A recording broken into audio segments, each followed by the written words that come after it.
दोस्तों, आपको मेरा नमस्कार है। आज की कहानी राजा और बुद्धिमान तोते की है। बहुत पुरानी बात है। एक राजा थे जिनका नाम हरिशंकर था। उनके 3 पुत्र थे। राजा अपने तीनों पुत्रों में से एक को गद्दी पर बैठाना चाहता था। राजा सोच में पड़ गया। उसे एक बात सूझी। उसने अपने तीनों पुत्रों को बुलाया और कहा कि अगर तुम्हारे सामने कोई अपराधी हो तो तुम उसे क्या सजा देना चाहोगे। सबसे पहले बड़ा राजकुमार बोला कि अपराधी को मौत की सजा दी जाए।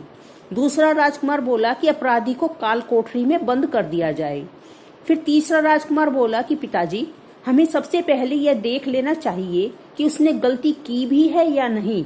उसके बाद राजकुमार एक कहानी सुनाने लगा कि किसी राज्य में एक राजा राज करता था। उसके पास एक बहुत ही सुंदर सा तोता था। वह बड़ा ही बुद्धिमान था।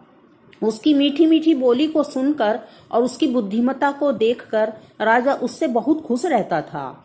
एक दिन की बात है, तोता राजा से बोला कि हे राजा, मैं अपने माता पिता के पास जाना चाहता हूँ।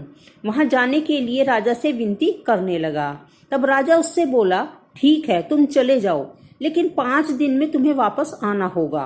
वह तोता बहुत खुश हुआ और अपने माता पिता से मिलने के लिए जंगल की ओर उड़ गया। ठीक 5 दिनों के बाद वह राजा के पास वापस आ रहा था तो उसने सोचा, क्यों न मैं राजा के लिए एक सुंदर सा उपहार ले लूं। वह राजा को अमृत फल देना चाहता था। वह अमृत फल के लिए पर्वत पर चढ़ा।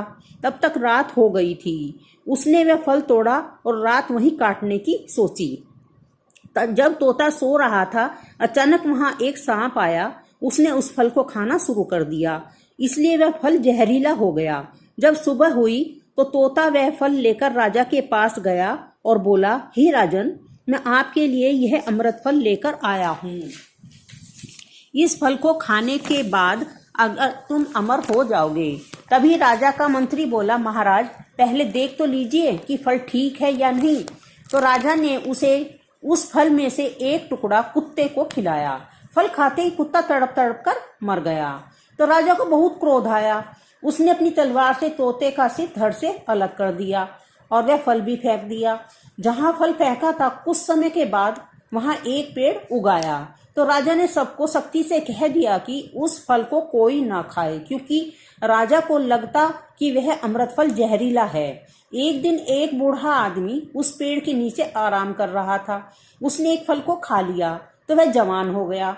उस पेड़ के फल जहरीले नहीं थे। जब राजा को पता चला तो उसे बहुत ही पछतावा हुआ और अपनी करनी पर लज्जा भी आई। तीसरे राजकुमार के मुख से जब राजा ने कहानी सुनी तो बहुत खुश हुआ। फिर राजा ने तीसरे राजकुमार को राजगद्दी सौंप दी। हमें इस कहानी से यह सीख मिलती है कि किसी भी अपराधी को सजा देने से पहले यह देख समझ लेना चाहिए कि उसकी गलती है भी या नहीं। दोस्तों, यदि आपको मेरी यह कहानी अच्छी लगी हो तो लाइक करें, शेयर करें और सब्सक्राइब भी करें।